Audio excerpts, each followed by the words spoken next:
오늘은 빛의 천사로 변형한 로마 카톨릭 천주교 18번째 시간입니다. 로마 카톨릭의 영향에 대해서 살펴보고 있습니다. 특별히 개신교회 안에 들어온 로마 카톨릭의 영향, 그 중에서도 특별히 교리적인 교리의 누룩에 대해서 살펴보고 있습니다. 오늘하고 다음 시간까지 해서 칼빈주의, 여러분 들어보셨죠? 칼빈주의. 장로교 교리가 칼빈주의인데 이 칼빈주의, 이 5대 강령이라고 그러거든요. 칼빈주의 5대 교리, 핵심이 되는 교리.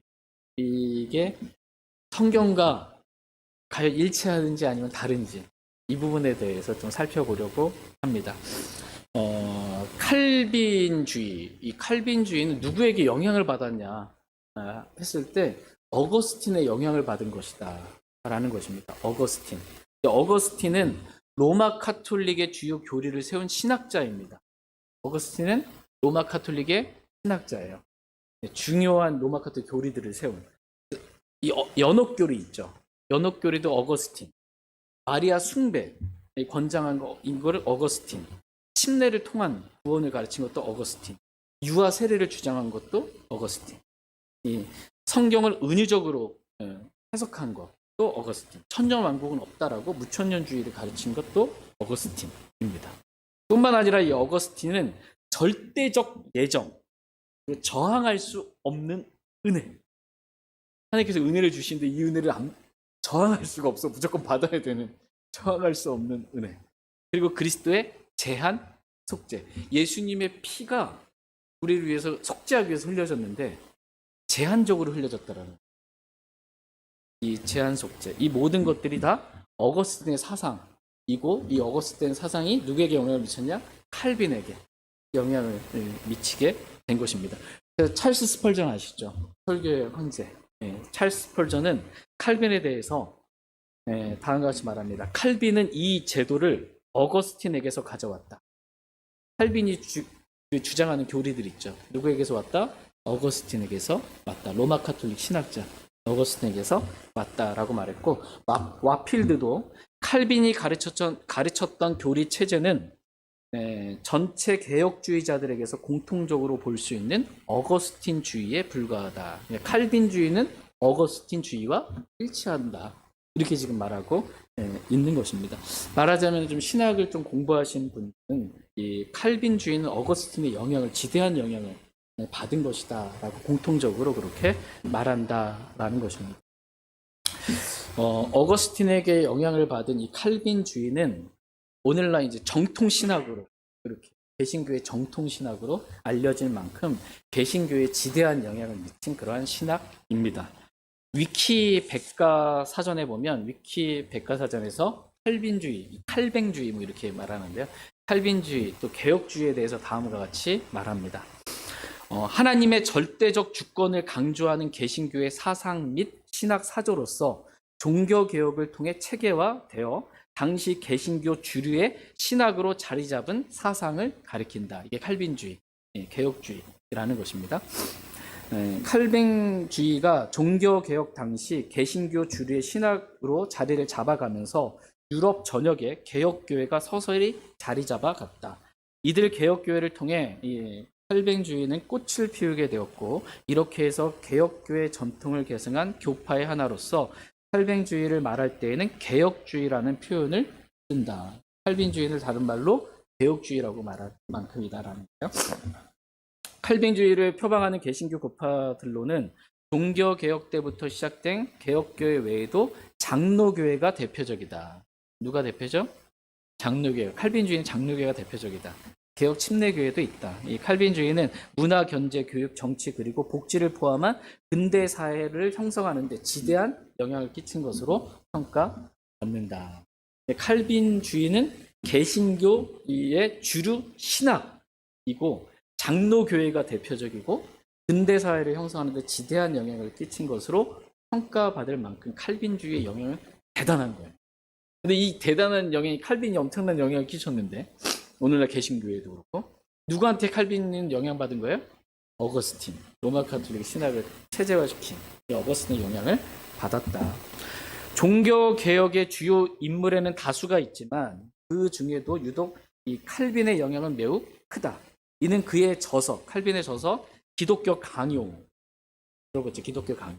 칼비니즘 강요의 영향력을 통해 볼 수 있다. 이 책에서 칼빈은 개혁주의 시각에서 그때까지 드러난 기독교 진리를 종합적이고 체계적으로 논술하려고 하였다. 종교개혁의 열풍이 유럽 전역으로 번져가면서 개신교의 신학은 점차 칼빈의 신학적으로 수렴되었다. 전체가 이제 칼빈의 수렴적으로 다 모이게 된 거예요. 그 결과 오늘날까지 칼빈주의를 표방하는 교회를 개혁교회라고 부를 뿐만 아니라 칼빈주의 신학을 개혁주의라고 부르게 되었다. 한마디로 종교개혁을 비롯한 칼빈의 영향은 매우 커서 그가 쓴 기독교 강요라는 그 책은 기독교의 진리를 종합적이고 체계적으로 논술한 책으로 인정받을 만큼 또 칼빈주의 신학을 개혁주의라고 부를 만큼 개신교를 대표하는 신학이 바로 칼빈주의 신학이다라는 것입니다.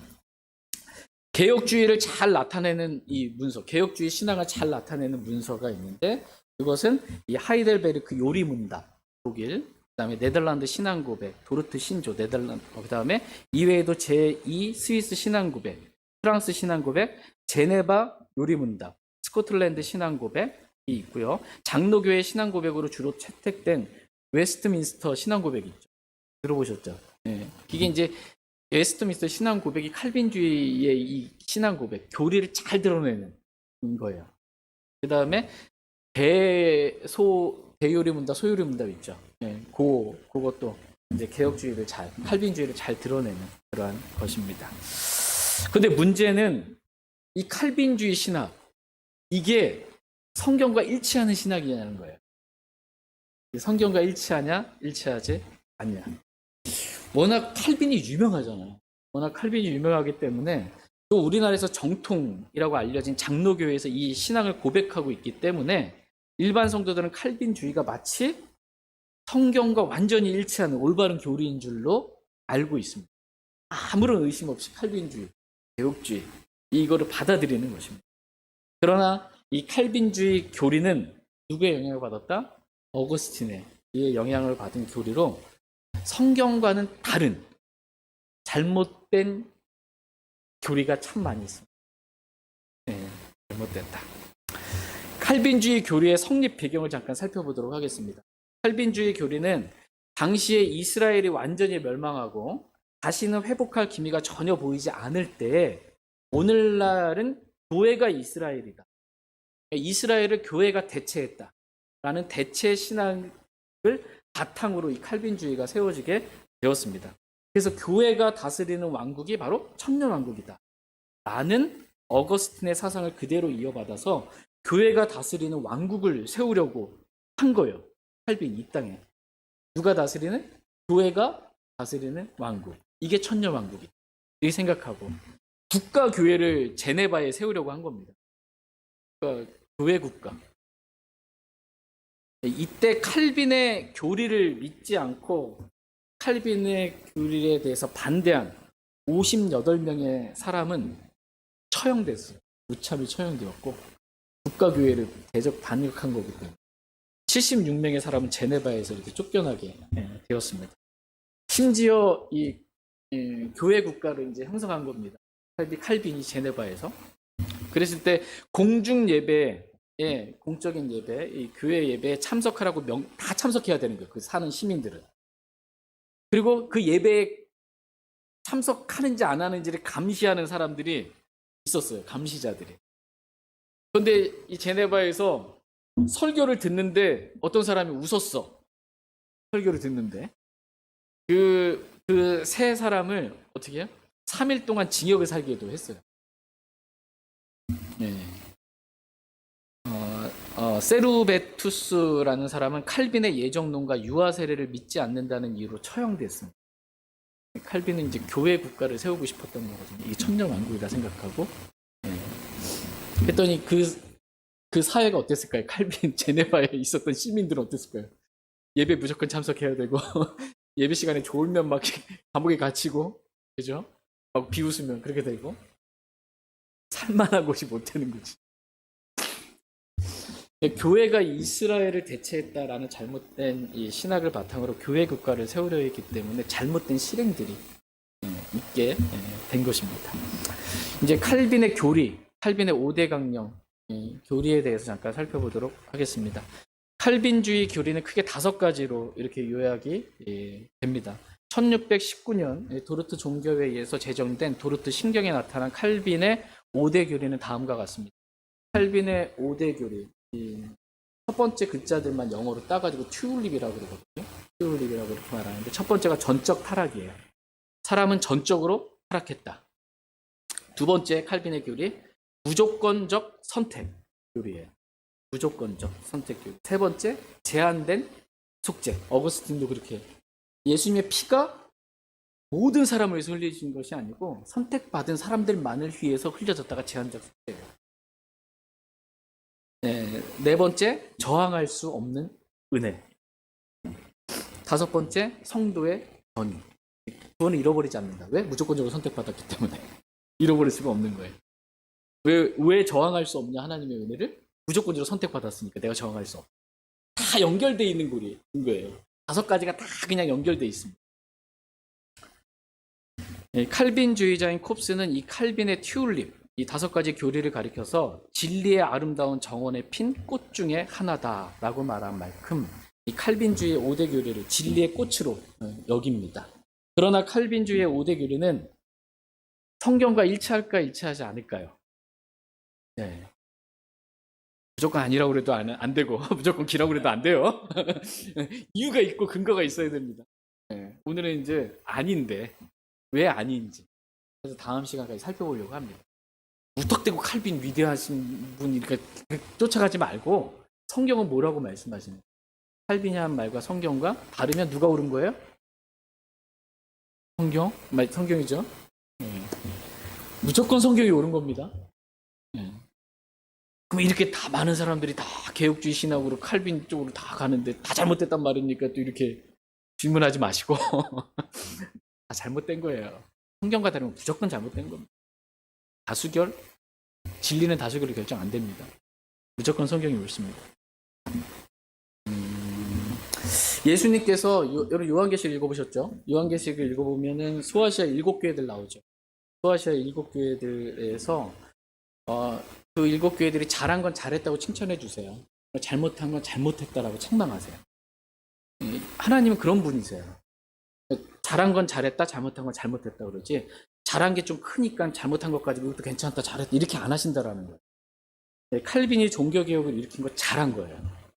그러나 칼빈이 5대 교리를 세운 것, 어거스틴의 영향을 받아서 세운 5대 교리, 이건 잘못된 거예요. 잘한 건 잘했다, 잘못한 건 잘못했다 그래요. 칼빈이 잘한 부분이 크니까 성경과 다른 도리를 가르치는 것도 잘했다 그러면 절대 안 된다라는 것입니다. 그건 주님과 다른 모습이에요. 저와 여러분들도 잘한 건 잘했다, 못한 건 못했다. 이렇게 해야 합니다. 칼빈의 5대 교리 중에 오늘 전적 타락에 대해서 한번 살펴보도록 하겠습니다. 전적 타락. 사람이 전적으로 타락했다라는 거예요. 성경은 전적 타락을 말하긴 해요. 성경이 사람이 전적으로 타락했다라고 말합니다. 그래서 아담의 타락 이후에 이 아담의 형상을 따라 태어난 모든 사람들은 원죄를 가지고 죄악 중에 태어난다. 시편 51편에. 죄악 중에 태어난다. 그리고 태어나면서부터 거짓을 말한다. 시편 58편에.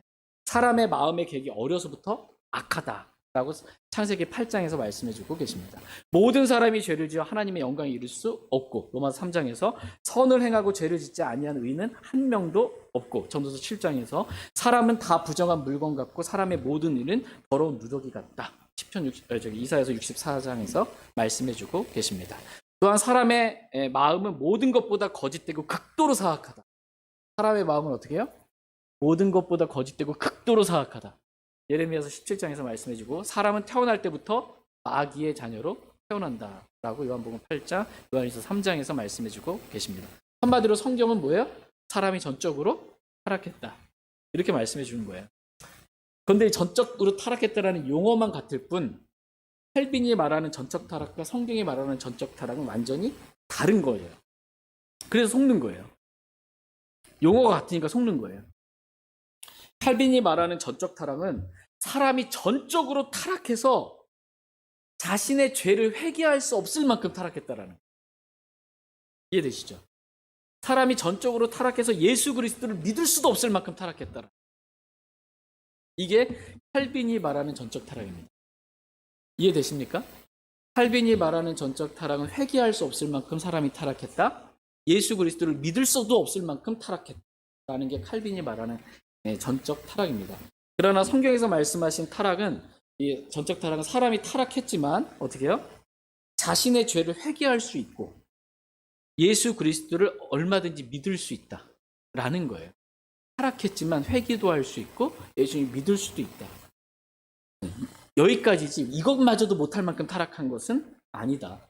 이게 성경의 가르침입니다. 칼빈주의 교리를 잘 대변해주는 웨스트민스터 신앙고백은 전적 타락과 관련하여 다음과 같이 말합니다. 사람은 스스로 죄에 빠짐으로 구원을 얻을 만한 선행을 행할 의지력을 아주 상실해버렸다. 그러므로 자연인은 선에서 멀어지고 죄로 죽었으므로 회심할 수 없을 뿐 아니라 회심하려고 하지도 않는다. 이게 웨스트민스터 신앙 고백이에요. 회심할 수가 없다. 회심하려고 하지도 않는다. 회심하고 회개하지 못할 만큼 타락했다. 라는 것입니다. 이게 칼빈이 말하는 게 전적 타락을 말하는데 실제로 말하면 전적 무능력이에요. 전적으로 무능력한 거죠. 사람은. 회개하지도 못할 만큼, 믿지도 못할 만큼. 그렇게 사람은 전적으로 무능력하다라는 것을 말하는 것입니다. 그러나 성경은 그렇게 말씀하고 계시지 않습니다. 사람이 타락했어요. 그러나 사람은 회개할 수 있어요. 예수 그리스도를 믿을 수 있어요. 그만큼 타락한 건 아니다. 그만큼 사람이 무능력하게 된 것은 아니다라는 것입니다. 다 같이 사도행전 17장 30절 말씀 보겠습니다.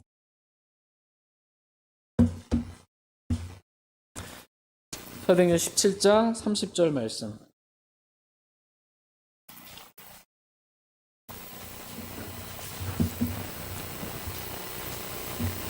덮어놓고 믿으면 안 돼요. 성경 덮어놓고 칼빈 다수결 따라서 개신교 이렇게 그냥 따라가면 안 된다라는 것입니다. 성경은 뭐라고 말씀하시냐 이거 보세요. 사도행전 17장 30절 같이 읽겠습니다. 시작. 하나님께서 이같이 무지하던 때를 눈감아 주셨으나 이제는 모든 곳에서 모든 사람에게 회개하라고 명령하시나니.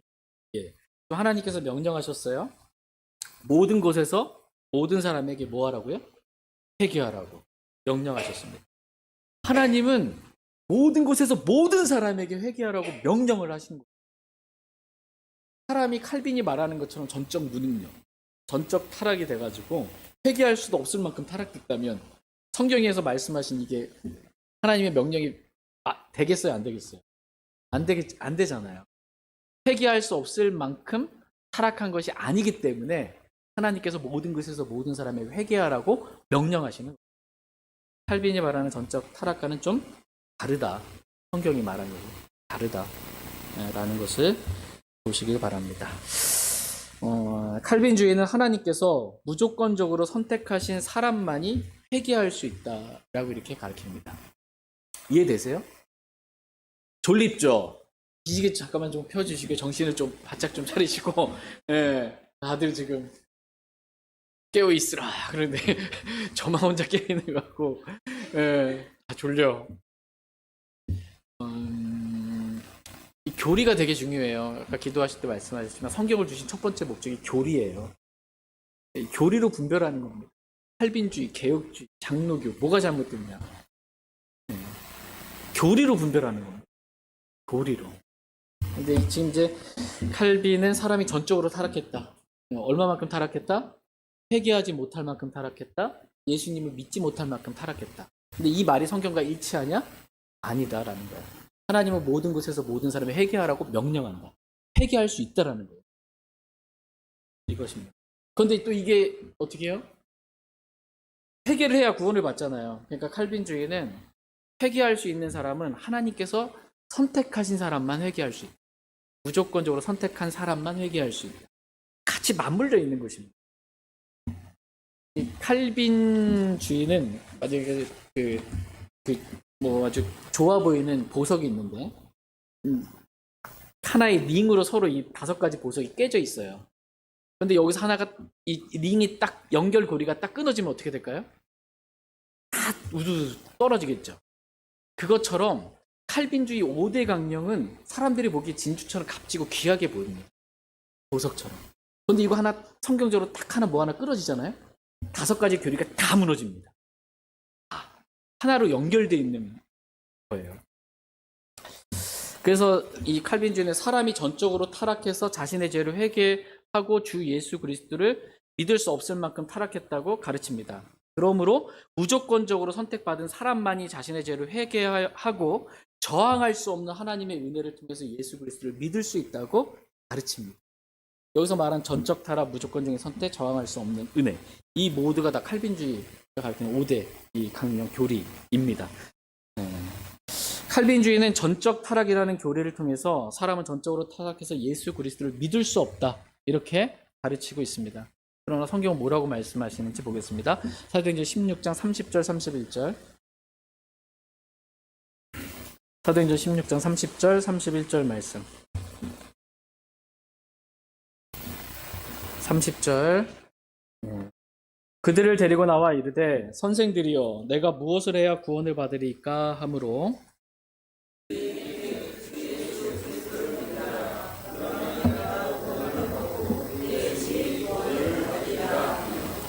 지금 빌립보 간수가 내가 무엇을 하여야 구원을 받으리까 라고 바울과 실라에게 묻습니다. 근데 바울과 실라가 뭐래요?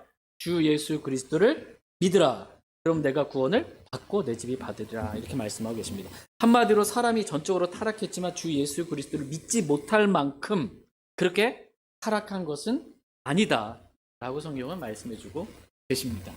이해되시죠? 네. 아무리 사람이 타락해도 죄인으로 태어나도 마귀장으로 태어나도 회개할 수 있고 예수님 믿을 수 있다라는 거예요. 자유의지까지 완전히 자유의지마저 타락한 그런 게 아니라는 거예요. 완전히 전적으로 의지를 못 쓸 만큼 그렇게 된 것은 아니다. 자유의지가 있다라는 것입니다. 이것이 성경이 말하는 구원의 교리입니다. 그러나 칼빈이 말하는 구원의 교리는 전적 타락으로부터 시작해서 무조건적인 선택, 제한된 속죄, 저항할 수 없는 은혜, 성도의 견인에 이르기까지 성경에 있는 것 같이 보이나 성경과는 다른 잘못된 그러한 교리다라는 것입니다. 칼빈의 5대 교리 중에 두 번째, 무조건적 선택에 대해서 살펴보도록 하겠습니다. 살펴봐도 될까요?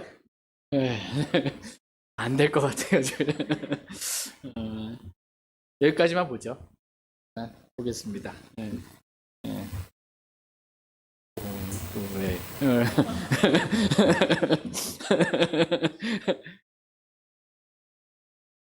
그렇죠.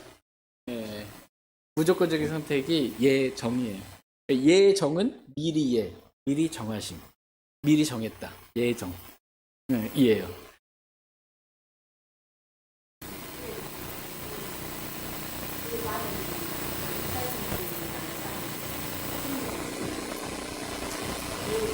이해 못한 거죠. 성경은 1.1의 한 단어 하나가 하나님의 영감으로 기록된 거잖아요.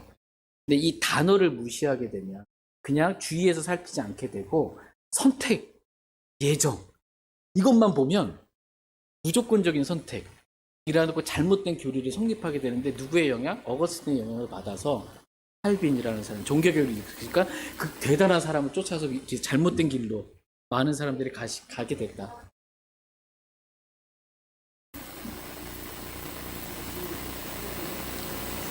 맞아요. 네, 맞아요. 신학을 믿는 거고 장로교라는 교리를 믿는 거지 성경에 기록된 대로 믿는 건 아니에요. 사람을 따르는 거예요. 장로교단에서 인정받고 성공하려면 어쩔 수 없어요. 이 교리를 부인하고서는 장로교에 있을 수가 없거든요. 칼빈주의 교리를 했다? 네.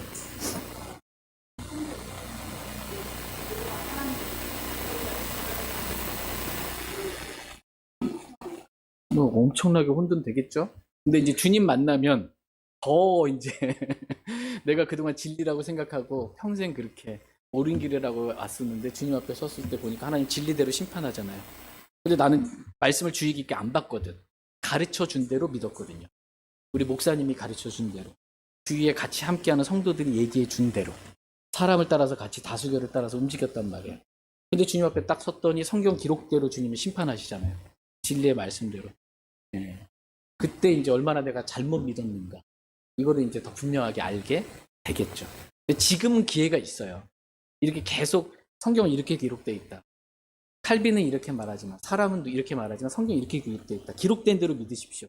계속 가르쳐 주는 건데, 그래도 저는 이 많은 사람들이 다 잘못됐단 말입니까? 이건 아닌 것 같은데요. 라고 이쪽으로 가면 죽는 거예요. 그건 본인의 선택이에요. 본인의 선택에 따라 심판받는 거예요. 남는 게 없는 거예요. 그건. 그래서 중요한 건 제가 가르쳐 준 대로 믿으라는 게 아닙니다. 우리 교회만 옳다, 이거 절대 아니에요. 성경이 옳다라는 거예요. 기록된 대로만 믿으시라는 거예요. 기록된 대로만. 사람을 따르지 말고 하나님을 따르라고. 주님만 따르라고. 말씀을. 내가 만들어낸 하나님 말고요. 성경에 기록된 하나님만 따르라고요. 많은 사람들이 일반 교회에서 하나님 믿는다고 해요. 하나님이 이런 분이실 거다.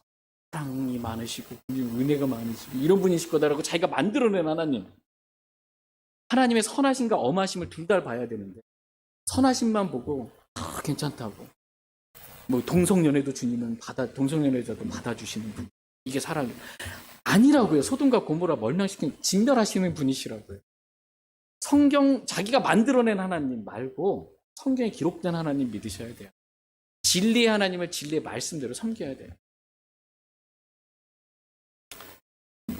이 무조건적 선택을 칼빈주의는 말하는데 성경은 무조건이 아니고요. 조건이 있는 선택을 말해요. 조건이 있어요. 선택했어요. 어떤 사람을 구원받기로.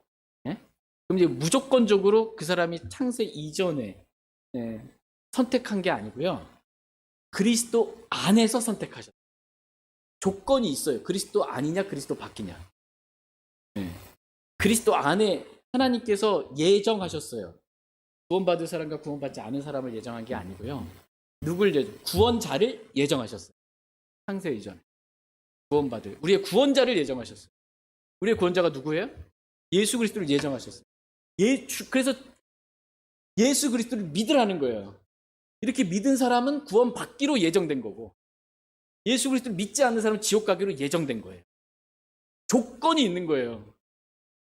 성경이 말하는 건 조건이 있는 선택이에요. 칼빈이 말하는 이 예정, 선택은 무조건, 조건 없다. 완전히 다른 거예요. 에베소서에 나와 있는 것도 선택이라는 게 성경에 있는 단어들을 쭉 찾으면 조건이 있어요. 앞에. 그리스도 안에서, 그분 안에서. 그래서 이 서로 다른 교리, 이거를 구분할 줄 알아야 된다. 안 그러면 사람을 쫓아서 이렇게 가면 망한다. 넓은 길로 가다가 망한다. 성경의 좁은 길로 저와 여러분이 갈 수 있기를 원합니다. 제가 기도하고 성경 공부 마치겠습니다.